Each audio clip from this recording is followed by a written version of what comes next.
ouvinte, espectador do programa Gente que Fala, boa tarde, seja bem-vindo. Meio-dia em ponto. Eu sou Mauro Friesman. Nós estamos no ar na Rádio Trianon, AM 740 de São Paulo, e Rádio Universal, AM 810 de Santos. Você nos vê por imagens nas redes sociais, no Instagram e no Facebook. Inscreva-se no nosso canal no YouTube, ouça os nossos podcasts disponíveis no blog gentequefala.com.br e interaja a partir de agora com o programa pelo WhatsApp 973350038 e também pelas redes sociais, pelo Instagram, pelo Facebook, marcando a hashtag Programa Gente que Fala. Eu apresento agora os nossos convidados de hoje para análise, para os debates dos nossos temas, o Coronel PM, advogado e psicólogo, Roberto Alves dos Santos. Coronel Roberto Alves, seja bem-vindo. Tudo bem por aí? Muito boa tarde, Mauro. Boa tarde aos amigos que participarão desse bate-papo. É sempre um prazer. Prazer é todo nosso. Também com a gente o Henrique Neto, administrador de empresas. O Henrique é gerente de relacionamento da ESTEC e especialista em comunicações unificadas. Henrique, tudo bem por aí? Boa tarde, Mauro. Tudo bom? Boa tarde para os ouvintes. Seja bem-vindo. E também conosco, fechando a nossa bancada aqui para os nossos debates, o doutor Estácio Ayrton Alves Moraes, advogado, especialista em direito trabalhista. Doutor Estácio, bem-vindo ao Gente que Fala. Tudo bom? Olá, Mauro. Tudo bem? Tudo certo? Quero agradecer mais esse convite a todos, a querida Zenilda, o Fausto, cumprimentar os meus colegas de bancada de hoje e vamos lá fazer mais um super programa aí do Gente que Fala. Então, vamos aqui para o nosso primeiro tema, para a análise e para os debates dos nossos participantes, dos nossos convidados. A Polícia Federal cumpriu, na manhã de hoje, 21 mandados de busca e apreensão na ação que investiga a origem de recursos e a estrutura de financiamento de grupos suspeitos de promoverem manifestações de rua com pautas contra a democracia, e que prendeu ontem a ativista Sarah Winter e outras 5 pessoas.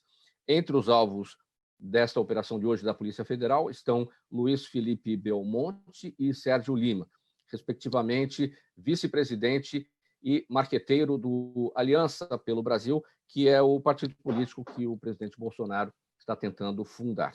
Além de um deputado federal, o Daniel Silveira, do PSL do Rio de Janeiro, e também blogueiros e youtubers de direita. Coronel Roberto Alves, a sua avaliação, como é que deve se desdobrar essa operação de hoje da Polícia Federal dentro deste trabalho do inquérito que investiga a realização desses atos antidemocráticos, cujo relator no Supremo Tribunal Federal é o ministro Alexandre de Moraes? E também destacando aqui que isso nada tem a ver com aquele assunto das fake news. É o ministro Alexandre de Moraes quem toca esse inquérito, que foi aberto a pedido do Procurador-Geral da República, Augusto Aras. Então, aliás, desejar um dia maravilhoso para todos que estão nos acompanhando. Primeiro, a questão desses inquéritos bancados, né, promovidos pelo Supremo Tribunal Federal.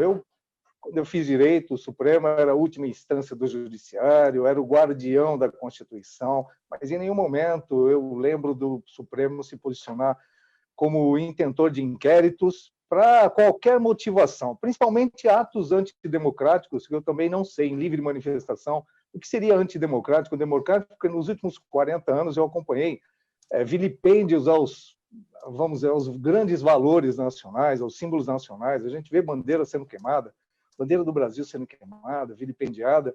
Eu nunca vi manifestação do Supremo, então eu já questiono esse inquérito, qualquer inquérito promovido pelo Supremo. A Polícia Federal ela é uma instituição legalista, cumpre ordens, mais uma ordem de busca e apreensão, mas eu sinceramente, eu não consigo entender a amplitude disso, o que quer se descobrir, o que se quer investigar. Eu acho que está sendo feito assim, muita pantomima, está parecendo demais. Essas coisas deveriam ser mais resguardadas, principalmente porque são inquéritos, né? O inquérito ele não tem uma superfície assim de conotação de prova, é um levantamento ainda de várias circunstâncias, só que você já começa a mexer em determinados signos, e esses nomes antidemocráticas ou democráticos, eu realmente estou confuso em relação ao que é democracia e antidemocracia.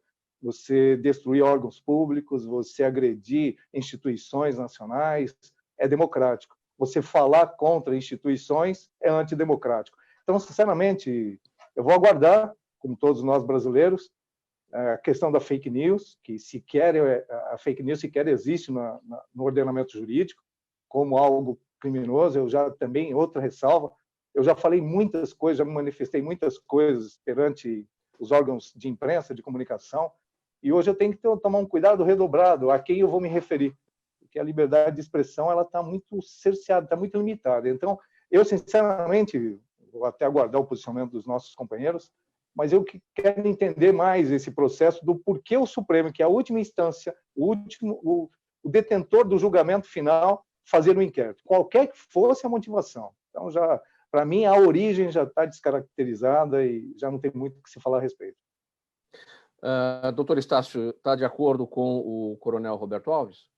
Olha, Mauro, eu comungo aí do coronel, porque realmente o Supremo Tribunal Federal é o guardião da Constituição. Tem algo, valores maiores a serem tratados, conhecidos, decididos, do que inquérito, né? Na verdade, o Supremo virou uma delegacia de polícia de bairro, né? Fazendo inquérito, tocando inquérito. Eu acho que isso daí realmente não encontra respaldo, vamos dizer assim, para a Suprema Corte deste país. E outra coisa, com relação à Polícia Federal, tudo bem, a Polícia Federal tem que ter liberdade, a Polícia Federal tem que ter utilizar das suas prerrogativas e cumprir as ordens, né? Não tem como. O inquérito policial, como se fala, não tem foto, tem capa, né? Até aí, tudo bem. Agora, como o próprio coronel falou, a gente não tem mais essa noção do que é certo, do que é errado, qual o fim do Supremo Tribunal Federal deste país. A gente fica realmente meio confuso saber aí qual é o divisor de águas para a atuação do Supremo Tribunal Federal. É isso aí, Mauro. Por que chegamos a esse estado de coisas? Olha, tudo isso sobre uma bandeira, tudo é democracia. Eu acho que democracia, que é um sistema de governo, às vezes é confundido com libertinagem, com bagunça, com a expressão da liberdade extremada. Então, eu acho que tem muita confusão, tem muita gente deturpando o que é realmente os valores de uma democracia, Mauro. Eu acho que isso daí, cada um leva para o seu lado e fica realmente arranhada e desviada realmente o que é ser um governo democrático. Deixa eu passar de novo aqui para o coronel Roberto. Já em seguida, você, Henrique. Por que chegamos a esse estado de coisas, coronel? Pois é, justamente esse questionamento que nós tentamos entender. Nós estamos dentro de um contexto democrático. O último presidente eleito foi pelo voto democrático, ou seja, uma estrutura que vem se mantendo. E a partir desse momento, eu não vou entrar no meu cenário até de opinião pessoal, eu tenho que ser bastante isento nessa fala.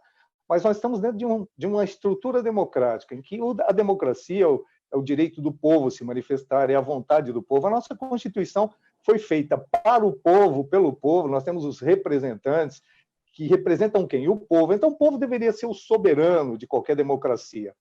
E manifestações do povo deveriam ser soberanas, independentemente se elas... Quais são os limites de uma manifestação? O limite que está previsto na própria lei. Você não pode avançar determinados sinais na sua manifestação, porque a lei prevê. Agora, criamos um cenário que você não pode se manifestar de jeito nenhum. Então, quando se fala os aliados os bolsonaristas, aliados... Gente, se tem um presidente, você ser a favor do presidente não é um contexto de bolsonarismo, de fascismo, como tem sido divulgado aí, falsamente, equivocadamente colocado. Nós fizemos um divisor de águas aí, que existe assim, um governo que é democrático, está estabelecido, deveria ser respeitado, os poderes que nunca se posicionaram, tanto, aliás, os poderes não, porque o Congresso Nacional tem se manifestado muito pouco, você não vê praticamente ninguém se posicionando. Eles estão numa situação muito estratégica, se não puder chamar de covarde, eles estão vendo o circo pegar fogo. O STF nunca se posicionou tanto, dando origem a um cenário político como agora. O STF não deveria ser falado nesse momento, só em questionamentos e questões inconstitucionais. O STF começou a ser o ator principal desse cenário, invasão de ordenamentos independentes. Sinceramente, toda vez que você começa um fato equivocadamente, erradamente, dessa forma desastrosa, as consequências vão ser só desastrosas. Tudo começou errado, cada um tinha que fazer a sua parte. O Senado não está se posicionando diante da pandemia, nem de forma nenhuma. O STF se posicionando nesse momento da pandemia, sem ter sido concitado, assim, criando um cenário difícil, porque você deve centralizar os posicionamentos. Ele descaracterizou. Hoje, qualquer prefeito, qualquer governador pode se posicionar diante desse aspecto, ou seja, criou um caos. O STF, que deveria ser um ordenador, solucionador de conflitos, ele criou conflitos. E fica até complicado se eu me posiciono a respeito do STF por não concordar, se eu estou sendo antidemocrático. Entendeu isso? Essa confusão, essa pandemia de pensamentos e posicionamentos, criando uma dicotomia da população, ou seja, ou você é a favor ou contra. Eu não preciso ser a favor ou contra. Eu posso aguardar, inclusive, todo esse cenário para interpretar qual é o meu posicionamento. Mas agora não, você tem uma posição ou outra. Um radicalismo desnecessário criado pelos próprios poderes. Sim. Henrique, sua observação sobre essa questão, como cidadão, como é que você avalia? Para mim é temerário que nós estejamos em meio a uma pandemia, né? Uma questão aí de saúde sanitária muito grave, muito séria, que a gente sabe que ainda não atingiu aí ao ápice. E quando os esforços de toda a sociedade, do governo, enfim, de todos os setores, deveria ser em mitigar aí os efeitos, né, que essa pandemia já está trazendo, né, desemprego, questão de saúde sanitária, como eu disse, hajam crises, para além disso, né, o momento, o timing é péssimo. Como cidadão, me preocupa isso. Como isso vai respingar na economia, como isso vai, enfim, ter esse tipo de desdobramento aí. Doutor Estácio, tudo isso pode colocar em xeque o sistema de freios e contrapesos, que prevê que cada poder tem a sua autonomia, mas que é controlado pelos outros poderes. Isso está em xeque?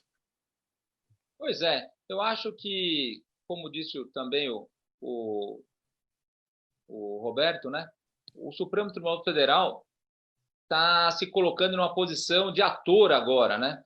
Veja você que todo e qualquer assunto, os ministros, né?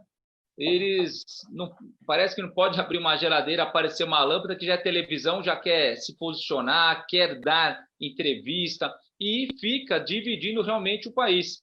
Tem muito até ativismo. Eu vejo pontos aí polarizados, né? Pontos controversos que o Supremo Tribunal vem se posicionando. Eu acho que isso aí causa realmente primeiro, uma bagunça na sociedade, uma instabilidade na sociedade. E, de outro lado, causa interferência nos poderes. Por exemplo, quando o Supremo começa a tomar a frente de inquéritos com relação ao Executivo.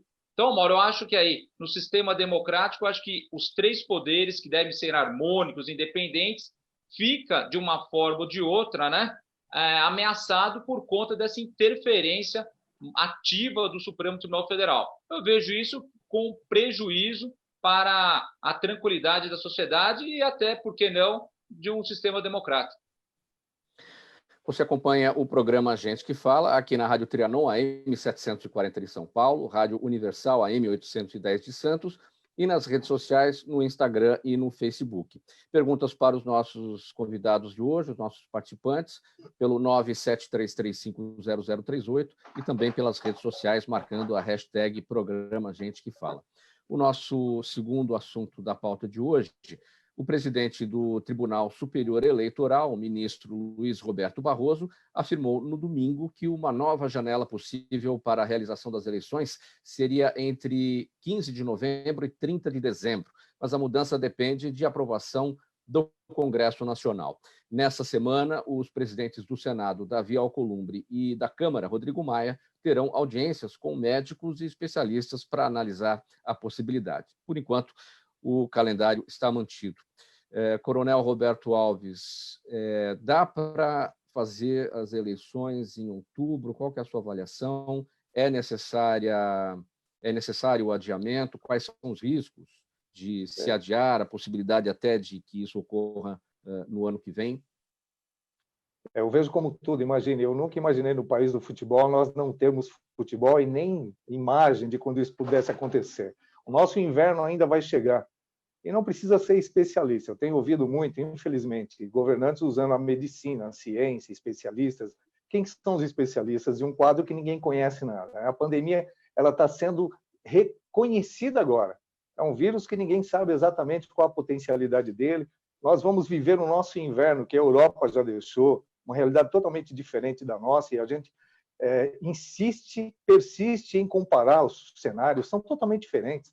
Nós temos vários países dentro da nossa nação, realidades totalmente disformes, são 5.570 municípios com realidades totalmente diferentes. Então, não vejo nenhum quadro que pudesse projetar para um equilíbrio dessa pandemia.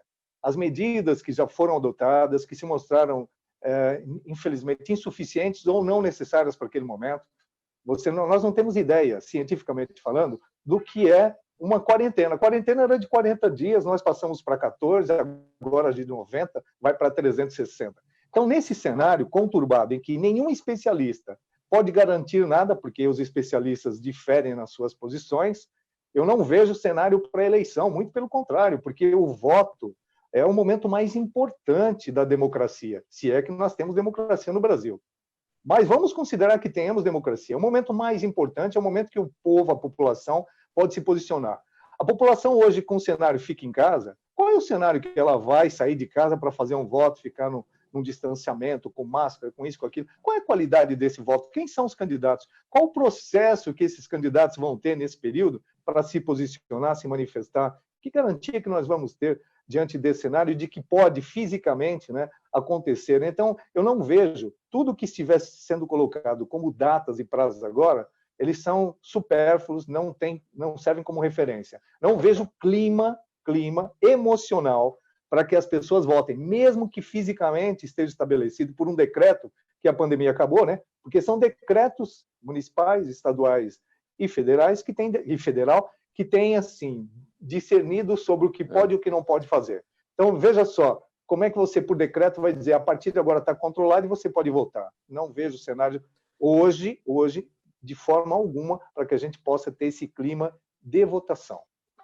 Coronel, me chama a atenção o ponto que você falou, a questão da qualidade do voto. Doutor Estácio, esse ponto levantado pelo coronel, da qualidade do voto, ou seja, as pessoas preocupadas com a saúde, preocupadas com todo o risco aí fora de contrair o vírus, como é que fica a qualidade desse voto? As pessoas vão pensar em política, vão pensar no candidato A, B ou C, se vão saber escolher direito, uma vez que o foco está em outra situação?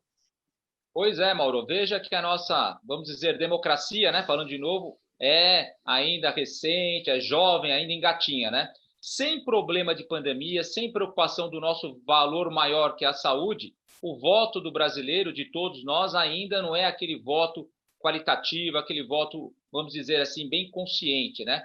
Então, com esse ingrediente da pandemia, onde a gente fica preocupado com a vida e, de outro lado, com o emprego, dinheiro para comprar comida, realmente comungo aí do nosso amigo Coronel Roberto, que a qualidade, o clima, a cabeça do brasileiro para esse momento, um momento assim maior da democracia, que é o voto, é a escolha do seu representante, do seu administrador, vai ficar realmente muito mais complicado do que uma situação normal. Vejo também que dar a extensão de um mandato para prefeitos e vereadores, aliás, alguns vão receber isso com muita alegria, né?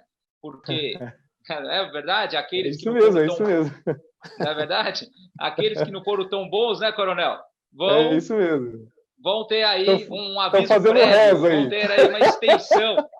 Então, é um perigo. Mas, de outro lado, aquela história. Não se tem clima, não se tem uma consciência, uma tranquilidade para que o eleitor possa escolher seus representantes, tanto no legislativo como no executivo municipal, Mauro. Agora, Henrique, é bem da verdade, Nós temos, evidentemente, tecnologia, por exemplo, para fazer uma eleição pela internet, não é verdade? Porque temos segurança bancária, temos inúmeros recursos de segurança para transmissões, e tudo isso permite uma votação por internet. Agora, aí vão chegar aqueles conspiradores, vão dizer que não, se já com as urnas eletrônicas já existe isso e as urnas não são ligadas à internet, você imagina um plano nesse sentido, de votar pela rede, né? E aproveitando, aí vão se falar também que vai ter uma desigualdade nas condições entre os candidatos, porque aqueles que mais têm habilidade com relação à internet, né, Instagram e tal, eles podem absorver mais votos do que outros, né? Então, isso daí é um fato que pode também ser criticado aí por alguns especialistas. 40% da população, nós estamos interferindo aí no... O Henrique não vai conseguindo falar, mas 40% da população sequer tem acesso à internet, né? E a tecnologia não nos permite, viu, Mauro, dessa forma, não há previsão legal para isso, não poderia criar uma previsão agora para já ser aplicada esse ano. Então, né, não existe esse conceito de remotamente você fazer um voto. O voto hoje é eletrônico, mas com deslocamento presencial. Então, essa é uma possibilidade praticamente que não é possibilidade, né? Não teria como ser feito. Nós temos um país de 212 milhões de brasileiros, vamos colocar 130 milhões de pessoas que poderiam votar, não há a menor condição de criar uma infraestrutura para que a gente... Hoje a gente está falando aqui com medo de cair o sistema, imagine uma eleição. Henrique, vamos lá, sua opinião. Pois possibilidade técnica existe, né? Na verdade, você já tem diversos mecanismos aí que possibilitariam uma eleição remota, digamos assim. Mas é como os colegas de bancada acabaram de dizer, existem questões legais que precisam ser definidas, e a gente sabe que elas não mudam assim tão rapidamente, e também a questão do acesso, né? A gente não pode esquecer que temos aí um contingente da população que não tem acesso à internet. E quando a gente fala não tem acesso, não tem mesmo, né? Não usa nem mesmo o aplicativo para troca de mensagem. Então, pensando aí que o processo eleitoral ele tem que ser democrático e atingir a todas as camadas da população, precisaria-se aí de mais um tempo para poder, enfim, ter uma estrutura aí que desse acesso a todo mundo, né? Todos os eleitores, de maneira bem democrática. Coronel Roberto Alves, são inúmeras as implicações de um eventual adiamento dessas eleições municipais de outubro. Eu quero pegar aqui, tem uma reportagem do Globo no domingo, da Alice Cravo e da Juliana Castro. Deixa eu abrir aqui essa reportagem do Globo. Elas dizem assim, a Alice e a Juliana, nessa reportagem: os prazos do calendário eleitoral são estruturados tendo como base a data da eleição e começam a ser contabilizados um ano antes do pleito. Se o dia da votação muda, interfere nesse cronograma. As dúvidas, no entanto, transcendem ao calendário eleitoral e resvalam em outros casos. Veja só, políticos impedidos de concorrer este ano por estarem inelegíveis podem ser beneficiados pela mudança na data da eleição e, em tese, virar candidatos. Aí prosseguem os jornalistas. Quando um político é condenado numa eleição por abuso de poder político e econômico, por exemplo, fica inelegível pelo prazo de 8 anos a partir da data da votação. Em 2012, o primeiro turno foi em 7 de outubro, e este ano em 4 de outubro. Aí elas dizem, esses políticos condenados no pleito municipal daquele ano ainda estão inelegíveis, porque os 8 anos só venceriam no dia 7. Sim. E aí, segundo explicam os especialistas da área eleitoral ao jornal Globo, se essa votação mudar para novembro, a chamada inelegibilidade cairia e o político poderia postular um mandato. Veja só quantas implicações, né, Coronel?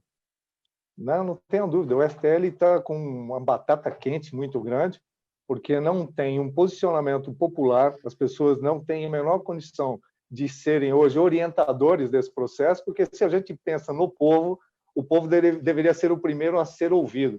Você não vai ter condição de ouvir nenhum clamor do povo que está confinado dentro de casa ou acuado na rua com medo das pessoas. Então, o povo não vai ser referência. Os políticos nunca foram referência. Infelizmente, os políticos não são referência, até porque pensam na alçada pessoal, na alçada própria, o povo que se dane. Na realidade, é isso. Então, veja só, nós vamos ter uma decisão autocrática, praticamente, nós vamos ter o STF se posicionando a respeito, vai ter que deliberar de uma forma bastante assim, num discurso difícil, porque nós não temos um cenário anterior, nós não temos algo que já tenha acontecido na nossa história para direcionar isso, para saber, olha, já aconteceu, não deu certo, ou já aconteceu e deu certo. Então, vai ser uma novidade. E toda novidade, não tenham dúvida que a justiça vai ser um alicerce para muita gente considerar prejudicado, ou para pessoas que não querem ter nenhum prejuízo. Nós vamos ter uma série de problemas que eu sinceramente, não consigo, nem legalmente, nem tecnicamente, vislumbrar um cenário que não tenha muitos conflitos.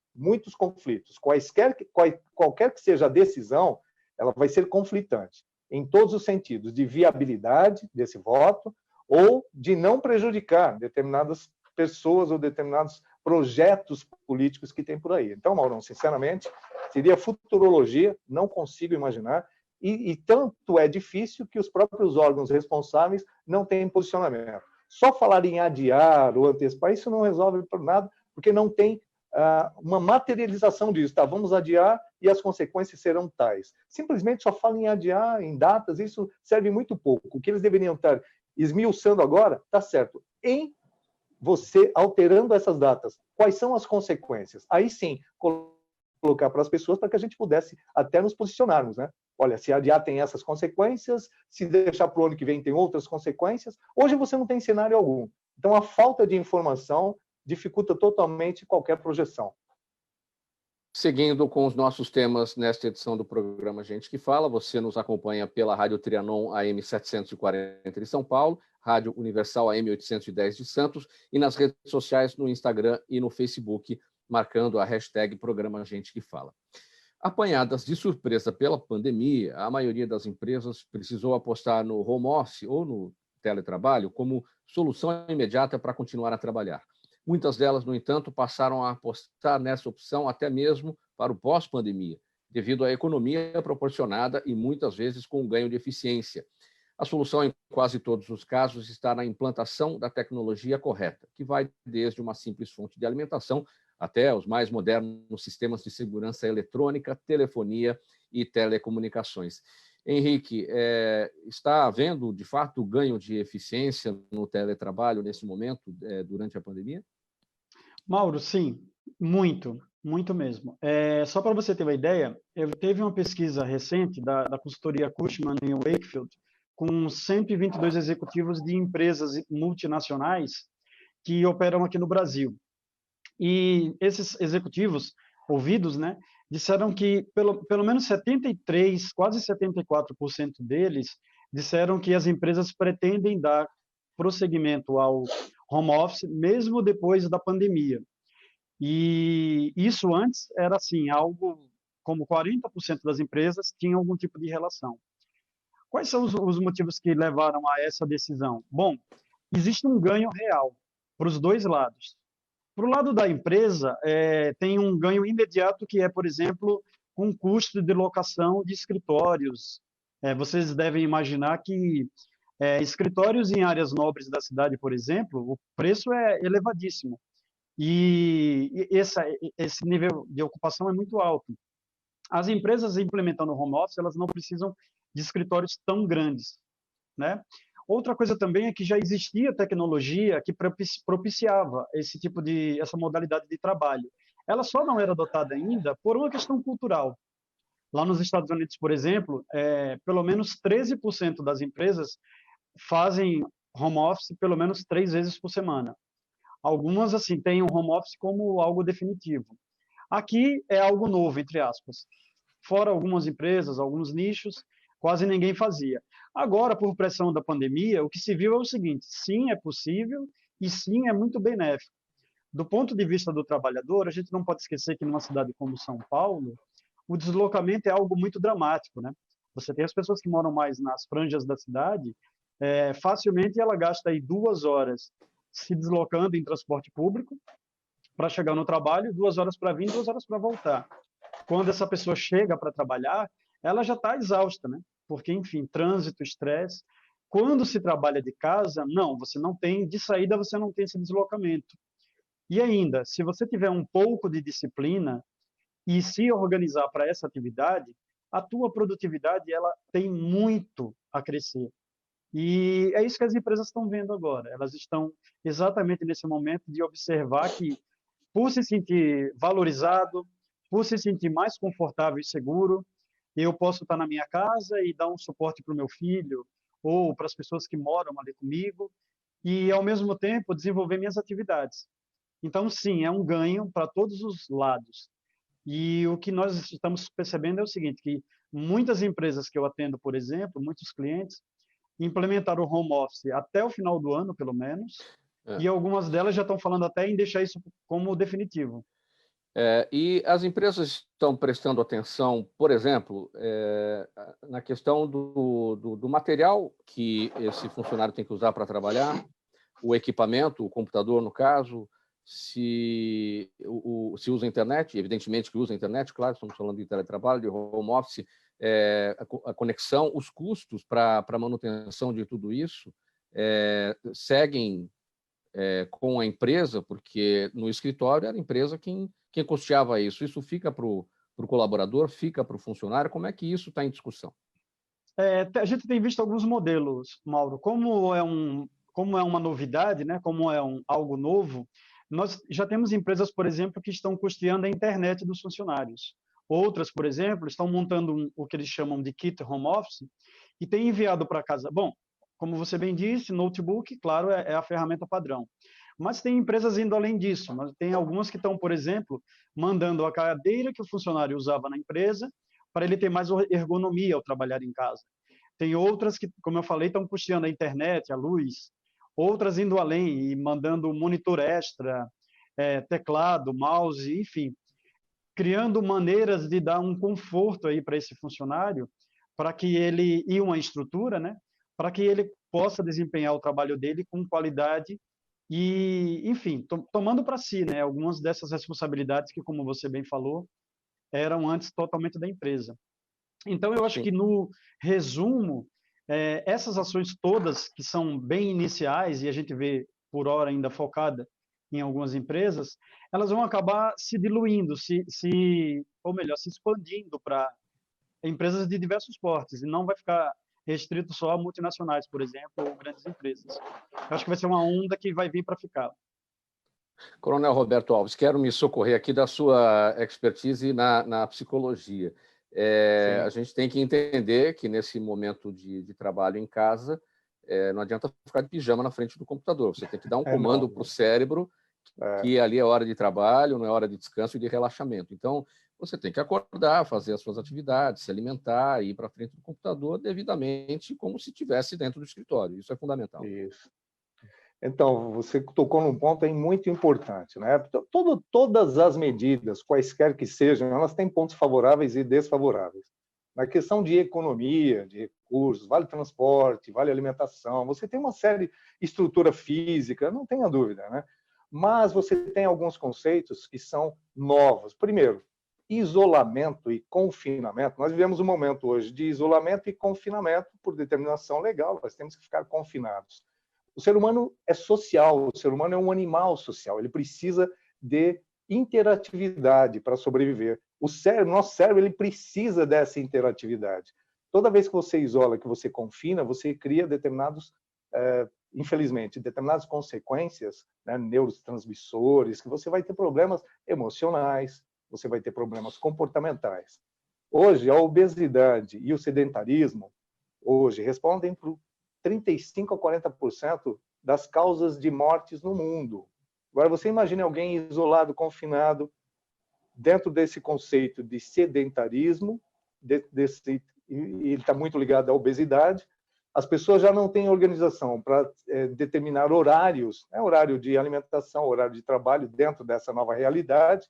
Ela fica muito à vontade, você não tem uma supervisão mais rígida, aliás, às vezes você quase não tem uma supervisão. Então, veja só como você cria um cenário diferente. Nós já temos um quadro de doenças psicoemocionais muito alto, depressão, ansiedade. Agora, imagine você à distância, sem contato com ninguém, e pior, a violência doméstica ela aumentou em 75% nesses 4 meses.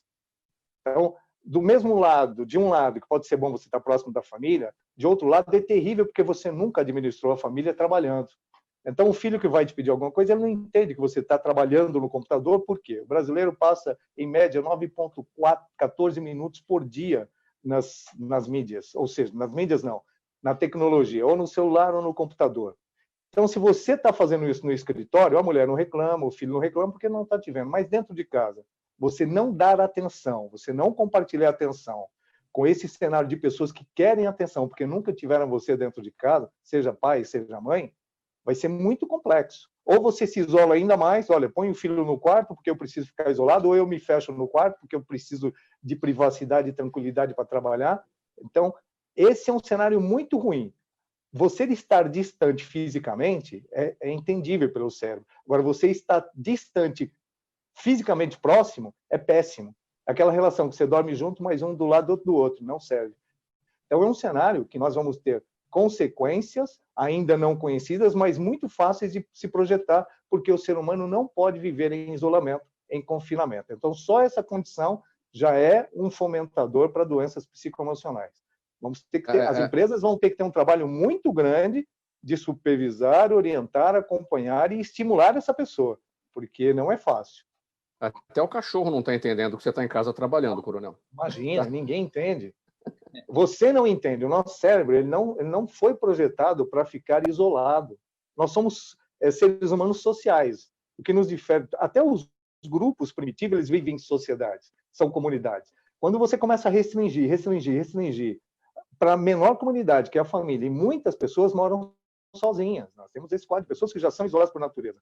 Mas estar sozinho por opção é uma coisa, estar isolado por uma contingência, porque você está trabalhando. Você não pode pegar o seu maquinário e ir para qualquer lugar. Doutor Estácio, eu falei do cachorro, para quebrar o nosso gelo aqui, mas qual é o pulo do gato aí para você conseguir ser produtivo e separar as coisas, o que é pessoal, o que é profissional e cada situação no seu tempo? Bom, aí, Mauro, tem que ser comprometido com o seu trabalho, né, com o seu compromisso, com o seu contrato de trabalho. Todas as vantagens foram muito bem colocadas aí pelo Henrique, pelo Roberto, né? Inclusive, até o meio ambiente ganha com isso, né? Menos trânsito, menos fumaça para a camada de ozônio, para todos os seres humanos. Então, tem várias vantagens. Com relação às ferramentas de trabalho, complementando o que o Henrique falou, aí eu entendo que, se o risco do negócio é do empresário, do empregador, eles vão ter que arcar com esse custo. Eles vão ter que fornecer para o trabalho o computador, pagar também internet, quem sabe até ajudar na energia elétrica, por que não? Porque ele está transferindo o local de trabalho para a residência do trabalhador. Bom, são esses pequenos ajustes, detalhes que eu queria falar. Agora, o importante, Moro, é que a partir de 11 de novembro de 2017, esse modelo, essa figura de home office, já virou contrato de trabalho previsto em lei. Então, isso é uma segurança jurídica para os empresários e também para o trabalhador trabalharem nesse modelo. Já existe a figura do trabalho home office. Então, não tem mais aquela insegurança jurídica de o trabalhador ir reclamar na justiça e tal. Não, já é legal, já é previsto. Alguns detalhes com relação à hora extra, tem que saber se o empregador está exigindo, está fiscalizando a hora que o trabalhador começa a trabalhar, a hora que ele para. São pequenos ajustes que a gente vai conseguir ter na medida que a gente vai avançando no tempo e sendo esse contrato de trabalho home office praticado, entendeu? Sim. Seguindo aqui com mais um tema, nessa edição do programa Gente que Fala, olha, a pandemia afetou as relações jurídicas da prestação de serviços, inclusive pela alteração das condições por conta de um fato, independentemente da manifestação das partes. Com a necessidade de ajustes, devem as partes buscar alterações contratuais à luz dos princípios da equidade, bom senso e razoabilidade. E, nesse cenário, um dos pontos mais discutíveis é o das mensalidades escolares, no qual não há regras específicas adotadas pelos governos. Mais uma situação, doutor Estácio, típico de que ninguém está preparado para negociações, uma vez que essas coisas que estão acontecendo eram inimagináveis. Então, estamos aprendendo com tudo isso, e aí é que entra o bom senso, e aí é que entra a razoabilidade, não é? Você está certíssimo, Mauro. Só tem conhecimento, só tem experiência nesse estado de pandemia nesse regime de exceção, quem, claro, viveu lá em 1918 na gripe espanhola, é ou não é? Como a gente não viveu naquela época, tudo isso realmente é uma novidade. E o que acontece? Eu só complementaria da sua pauta aí outra palavrinha que é fundamental nesse momento, já que não temos lei para regulamentar esse contrato de prestação de serviço escolar. Então, eu colocaria a boa-fé. Aí vai a boa-fé de quem presta o serviço educacional e do pai que paga a mensalidade, conversar com o empresário lá da escola, o dono da escola, mostrar que não está recebendo, foi desligado, não tem salário, caso a caso. Demonstrar, então, o bom senso e a boa-fé. Aí, conversar um abatimento. Eu tenho visto aqui no escritório que a maioria vem descontando, dependendo da situação, 10%, 20%. O PROCON, que é um órgão administrativo, Mauro, ele está recomendando que as escolas não cobrem as mensalidades referente a cursos extracurriculares, que não está acontecendo, com relação à taxa da alimentação, que por óbvio também não seria legal cobrar. Então tem essa recomendação com relação ao PROCON, que é um órgão administrativo. Agora, com relação ao judiciário, a gente não tem visto ainda decisões do tribunal, algumas decisões de primeira instância, que geralmente vai essa orientação do PROCON, e desconto 10%, 20% no máximo. Então é isso. Bom senso, boa fé para todos que precisam reajustar nesse momento pandêmico. Doutor Estácio, o direito é litigante, e essa condição é o que faz as pessoas ficarem naquela posição, tudo para mim e nada para o outro, ou seja, eu quero que seja do meu jeito, eu não quero negociar, eu quero impor aqui o meu ponto de vista e vai ter que ser desse jeito. E isso atrapalha a conciliação? Atrapalha muito. Mauro, não tem jeito. Tem pessoas que gostam da briga, gostam do combate, da lide. Não tem jeito. Não tem o espírito apaziguador. Não tem aquela amistosidade. Então, se realmente essa pessoa não for desarmada para conversar espontaneamente, francamente, com a dona da escola, vai ter briga. E isso vai desaguar no judiciário. Não tem jeito. E não temos jurisprudência. A gente sabe que tem as cláusulas de força maior, como você falou, que independe da previsão das partes, né? É um fator que vem incidente no contrato, ninguém previa, né? Então, quer dizer, quem quiser brigar vai ter muito pano para manga. Agora, a gente não deseja isso. É um momento terrível que a sociedade brasileira e mundial vem enfrentando. É questão de saúde, de vida. Então, nesses problemas, vamos dizer, menores, tem que ir com o espírito desarmado, com o clima de amistosidade, bom senso e boa fé. Ainda vale aquela frase do direito, mais vale fechar um mau acordo do que não fechar acordo nenhum? Mais vale um mau acordo que uma boa briga judicial. Para advogado, não, porque a gente vive disso. Tá certo? aí uma boa briga a gente vai incentivar. Esse sorriso já falou tudo. Cada um puxando a sardinha para o seu lado, né? O Henrique, que é administrador, sabe como é que funciona os honorários. Agora, sim. Como aqui um agente da sociedade, um cristão, a gente tem que pregar a boa conversa e a solução amistosa. Me chama a atenção aqui com esse ponto, Henrique, não sei se está dentro do seu escopo, da sua alçada, esse lado agora de que as empresas preferindo o home office e abrindo mão das salas, vai sobrar sala comercial para tudo que é lado, vai cair preço, a dificuldade de negociação, né?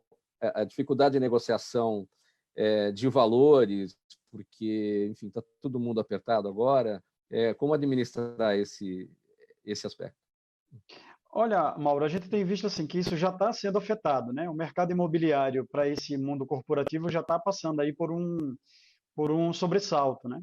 O que nós temos visto é que algumas empresas optaram por, claro que não vai fechar escritório, mas vai diminuir esses espaços, né? Muito provavelmente, se antes eu estava pensando em expandir, contratar mais uma laje, eu já não tenho mais essa necessidade, porque se eu tenho boa parte da minha força do trabalho trabalhando a partir de casa, por que eu vou gastar com locação de grandes espaços? E aí, pegando um ponto aí que o coronel, né, Roberto estava falando, e até o Estácio também comentou, tem essas questões legais, tem essas questões de cunho psicológico, e elas realmente têm que suscitar aí algum tipo de preocupação. Mas o que eu posso garantir dessa minha experiência nesses anos todos, com o que nós temos visto dessa modalidade de trabalho de home office, é que, claro, nós estamos vivendo uma situação nova, o problema é novo e não tem como resolver um problema novo com a solução velha, né? Então, assim, o que nós temos visto é que as empresas que têm se estruturado e têm dado aos funcionários aí meios para que ele trabalhe de casa com qualidade, isso é simples, tá? Algumas ferramentas que eu posso estar na minha casa e falando e usando aqui de repente um headset que não vai dar para ouvir os barulhos da casa, né? Filho, bicho de estimação, etc. Um computador, enfim, uma internet, enfim, meios para que a gente consiga produzir. Isso daí vai ser um ganho com certeza, ainda que esses pontos que os colegas de bancada levantaram sejam realmente preocupantes. Só para resumir, eu acho que se você criar uma rotina de trabalho, mesmo teus filhos, enfim, as pessoas que estão ali com você na casa, eles vão entender que aquilo é o teu horário que você normalmente estaria saindo de casa para produzir. A diferença é que você está ali num quarto ou, sei lá, num escritório, num canto, dedicando aquelas horas para o trabalho. Você está acessível, mas não está disponível. E aí é muito mais uma coisa de você criar uma rotina, colocar ali, combinar com as pessoas que coabitam o espaço com você, para que você consiga dar conta da tua atividade e, puxa, na hora do almoço, por que não sentar à mesa e, né, dividir aquele momento com teus filhos, com tua esposa? Eu acredito que, linhas gerais, assim, apesar de ser uma situação nova, como bem colocou aí o colega Estácio, eu acho que ela tem muito mais vantagens do que desvantagens, de qualidade de vida mesmo. É um momento importante, é um passo importante que nós estamos dando e que, infelizmente, foi a pandemia que acelerou esse processo, mas que a gente já vinha notando que isso vinha acontecendo, mais lento, claro. Só que a pandemia está tendo esse poder aí de trazer, antecipar aí uma realidade que talvez só veríamos daqui a 5 anos ou mais, como algo mais comum. Você acompanha o programa Gente que Fala pela Rádio Trianon AM 740 de São Paulo, Rádio Universal AM 810 de Santos e nas redes sociais, no Instagram e no Facebook, marcando a hashtag Programa Gente que Fala. Mais um tema aqui para a gente ajudar a nossa audiência na formação de opinião sobre todos os assuntos. Olha, pessoal, apesar da pressão de diferentes setores, de parlamentares e até de ministros do governo, pela demissão do ministro da Educação, Abraham Weintraub, o presidente Jair Bolsonaro ainda estuda a solução definitiva para o cargo.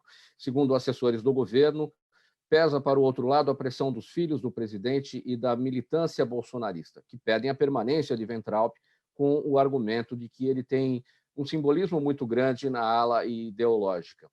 Coronel Roberto Alves, de um lado, né, que eu já destaquei aqui, os filhos do presidente, a militância bolsonarista, e do outro, os mais práticos, os mais pragmáticos, outra ala do governo, que defendem a saída do ministro, considerando até que ele tem atrapalhado o andamento e questionando também os resultados dele na pasta da educação. Sua avaliação.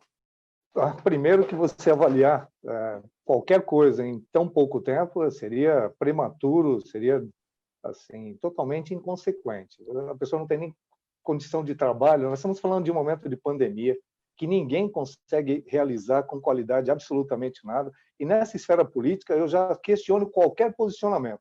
Eu nunca acompanhei na minha história, e tem muito tempo de vida, ninguém se posicionar contra ministro ou a favor de ministro de nenhum presidente. Tem que deixar isso aí na seara do presidente. É uma questão de dar tempo ao tempo. Nós estamos com um vilipêndio da educação há quantos anos? Nós estamos falando de realidades tão difusas que qualquer cenário hoje que seja personalizado, seja pontual em relação a pessoas, ele é totalmente inconsequente. Agora nós temos que estar lutando por ideias mais impactantes. A própria educação. Como é que é a educação à distância? A educação à distância é um quadro que veio para ficar. A nossa educação já é péssima presencial. Será que a distância ela vai melhorar ou ela vai amplificar essa qualidade? Porque eu tenho filhas na faculdade, entraram na faculdade de Direito esse ano, tiveram 15 dias presenciais, depois elas não querem voltar para a faculdade mais, elas querem continuar nesse processo muito mais tranquilo, elas, né, fazem trabalho, aquela coisa toda presencialmente, não querem voltar. A maior fonte de conhecimento são as relações. As relações humanas, elas te dão conhecimento fático, presencial, vivencial, que você não esquece. Só informação, só aquele conhecimento adquirido por leitura, ele é muito pouco significativo na sua vivência. Ela tem que ser fática, tem que ser praticada. Se nós transformarmos a sociedade atual numa sociedade cibernética, nós vamos ter prejuízos completamente gigantescos. O ser humano, como eu falei, ele é um ser social, ele tem que viver em sociedade. Quando a gente começa a trazer esse ser humano para a caverna novamente, em contatos superficiais, nós criamos um cenário terrível. E o que nós estamos vendo hoje, com relação às questões políticas, também é midiático. São pessoas, são redes de comunicação que umas se deflagram contra as outras e se posicionam de maneira contundente. Quem são as pessoas que querem a saída do ministro? O que elas conhecem disso? Quem são as pessoas que querem manter? O que elas conhecem também dessa pessoa? Então, você é a favor ou contra do ministro da Saúde? Gente do céu, eu tenho que pensar na saúde, não no ministro. Eu tenho que deixar o presidente trabalhar, porque ele não consegue trabalhar. Eu tenho que deixar esses profissionais realizarem alguma coisa. Ah, não, mas ele estava sem máscara num dia tal. Gente do céu, é a mesma coisa de perguntar se eu estou de cueca, agora eu sou com calça. O que vai afetar na minha manifestação o tipo de vestimenta que você não está observando? Então, para mim, é esse cenário. É uma inconsequência nós valorizarmos esse tipo de situação hoje. A preocupação seria de saúde pública e do cenário que nós vamos encontrar após um decreto determinar que a pandemia acabou, porque vai ser assim, porque vírus vem para ficar, não são decisões governamentais que trazem nem que tiram o vírus de uma sociedade. Como é que vai ser a nossa realidade mental, emocional? Porque o ser humano só consegue produzir, seja na sua área intelectual, na educação, seja na sua área laborativa, laboral, se ele tiver com a cabeça boa, se ele tiver com um cenário adequado mental, não é físico. A grande problemática das empresas sempre foi, eu faço consultoria, clima organizacional dentro das empresas. Como é difícil você criar um clima salutar que estimule a pessoa a trabalhar. Agora, em casa, eu falei da violência doméstica, mas o número de separações também aumentou em 40%. Nós não estamos preparados para conviver com filhos, com família, o tempo todo em confinamento. Família é muito mais amplo que isso. Então, são cenários que nós vamos ver consequências hoje, imediatas, e consequências imediatas, que virão com o tempo. Eu nem questionaria esse fato aí, de se falar de um ministro ou não, se ele é bom para o cargo ou não, se ele não teve nem tempo de trabalhar.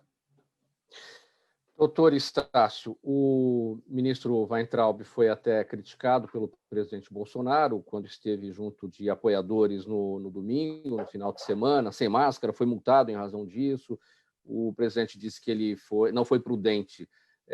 Que tipo de sinal, ou o que esses sinais trocados, né, com a ida de um ministro da Educação para as ruas, chegando até a ser multado quando a ordem a determinação, né, a obrigação, a lei determina que o uso de máscara é importante? Olha, Moro, eu vejo que realmente o ministro teve alguns comportamentos aí, nesse momento de pandemia, equivocados, né? Onde todos falam para usar máscara, aquela história toda, que é verdade, que essa pandemia é terrível, esse vírus realmente é muito traiçoeiro, ninguém conhece. Então, a sociedade científica, médica estão penando muito, né? Então, eu acho que realmente ele tem os seus erros aí. Agora, todo esse carnaval feito, como disse o coronel, ele é bom, ele não é? Eu acho que isso daí é mais uma pressão, não da sociedade, não do povo, é mais uma pressão dos políticos que querem o ministério, que é um ministério que tem verbas suntuosas, né? Verbas bastante grandes para ser gastas aí com a educação. Então, acho que essa pressão vem mais, vamos dizer assim, de outros setores da política que querem o cargo do ministro. Ainda, como eu já disse, ele deu aso para as críticas, né? Mas eu acho que mais do que o erro dele é a pressão de outra ala da política, aí, de outros partidos do governo, contrários ao governo. E é isso aí, ele é pouco tempo de trabalho, a educação no Brasil vem se arrastando, não é, Mauro? uma educação que paga mal o professor, que não tem infraestrutura, que não tem Elas contrárias ao governo ou não, né, doutor Estácio? Pode até ser uma situação aí por conta do Centrão também, que numa eventual saída do ministro, certamente vai ocupar o cargo. Pois aí é uma ala favorável ao governo. Pois é, agora que o governo Bolsonaro, né, teve que se aproximar do Centrão, que a gente ouve, né, infelizmente, para ter a governança aí do Congresso, com certeza. Não é favorável, né? Não é favorável, ele é oportunista, né? O Centrão, todo mundo que fica no meio termo, no direito a gente sabe disso, ele fica esperando alguém se posicionar, né? Para depois criticar um lado ou outro. O Centrão, ele não... Se tem algo, aos mornos, até na Bíblia, os mornos não acrescentam nada. Então, o Centrão é oportunista. E o que nós não deveríamos, desculpe até, doutor, eu ensinar, porque... Não, vamos lá, crescente. Mas essa questão de ficar usando nominalmente toda essa estrutura política para criar cenários que só conturbam o cenário. Ninguém está preocupado com a educação. Se tivessem preocupado com a educação, estariam preocupados como é que nós vamos estabelecer essa relação do consumidor e do operador da educação. As escolas, isso tudo que foi comentado no item anterior. Essa sim é a preocupação, porque durante um tempo eu até suporto manter a estrutura, né, manter os alunos à distância. Mas por quanto tempo? Não, vamos preocupar se esse ministro, aquele ministro... A gente devia ignorar isso. Os ministros são questão do presidente. Na hora que ele quiser tirar, ele tira. Henrique, você quer dar o seu parecer aí sobre essa questão como cidadão? Sim, sim. Eu acho que, na verdade, os colegas têm um pouco de razão, né? A gente precisava ver realmente qual é a política que será implementada aí em benefício da educação. O que será feito, né? Qual que é o programa que teremos aí? Chama a atenção que tenhamos filho, né, do presidente opinando quando eles não têm cargo, nem a prerrogativa de fazer esse tipo de julgamento. Me interessa muito mais saber como é que será a educação de agora em diante, já que temos esse cenário aí que ele parece que não mudará, né? Como é que será a coisa da aula remota? Meu filho está tendo aula remota. Eu tenho condições de prover a ele infra para que ele tenha aula e o prejuízo não seja tanto. Mas a gente não pode esquecer que tem aí uma camada gigante da população que, de novo, não tem acesso à internet, não tem acesso a computador. Como é que essas crianças vão poder continuar tendo aula, aprendendo durante uma pandemia, quando não tem o mínimo de infraestrutura? Acho que isso são questões muito mais relevantes do que essas picuinhas, né, que a gente vê diariamente, né? Tudo bem, o tempo do programa se esgotando. Henrique, a sua palavra final, 15 segundos para a despedida. Eu quero agradecer mais uma vez aí a oportunidade, o convite, e dizer para as pessoas o seguinte, que existem maneiras de você produzir bem, trabalhar, ter tua rotina, tua atividade profissional a partir da tua casa, mesmo num período que não seja de pandemia. Isso daí, com certeza, vai trazer benefícios para você num aspecto mais amplo. Basta você se preparar, estar bem equipado, que você consegue, sim, desenvolver aí tua rotina, teu dia a dia. 15 segundos para a despedida, Estácio. Bom, quero agradecer mais uma vez esse convite, Mauro, a você, a toda a produção, cumprimentar mais uma vez o Henrique, o Roberto, e dizer isso, na minha área aqui, que o trabalhador continue trabalhando, conversando com o seu patrão, utilizando as alternativas do governo para não perder emprego, que essa é a maior riqueza, o maior patrimônio do trabalhador. E que Deus nos ajude, ilumine as mãos dos cientistas para a gente sair com uma vacina aí. Você fecha aí, Coronel Roberto Alves. Olha, muito obrigado, Mauro, doutor Estácio, Henrique Neto, pela companhia aqui nesses momentos. Agradecer a Zenilda, o Ricardo, que está nos bastidores, toda a equipe técnica, por propiciar essa oportunidade para as pessoas discutirem um pouquinho mais os cenários sem a contundência ideológica das pessoas. Foi muito bem colocado por todos. O momento que nós vivemos é importante, porque ele está sofrendo mudanças e vai ter repercussões muito impactantes para a sociedade. Um grande abraço para todos. Muito obrigado pela presença de todos nesta edição do programa Gente que Fala. O Coronel PM, advogado, psicólogo, Roberto Alves dos Santos, o administrador de empresas Henrique Neto, gerente de relacionamento da ESTEC e especialista em comunicações unificadas, e também o advogado, doutor Estácio Ayrton Alves Moraes, especialista em direito trabalhista. Quase uma hora aqui, meio-dia e 59. Eu não tenho tempo aqui para a leitura da ficha técnica, só o agradecimento a você, ouvinte, espectador, a razão da nossa presença aqui todos os dias. Muito obrigado pela audiência. Tchau. Até amanhã.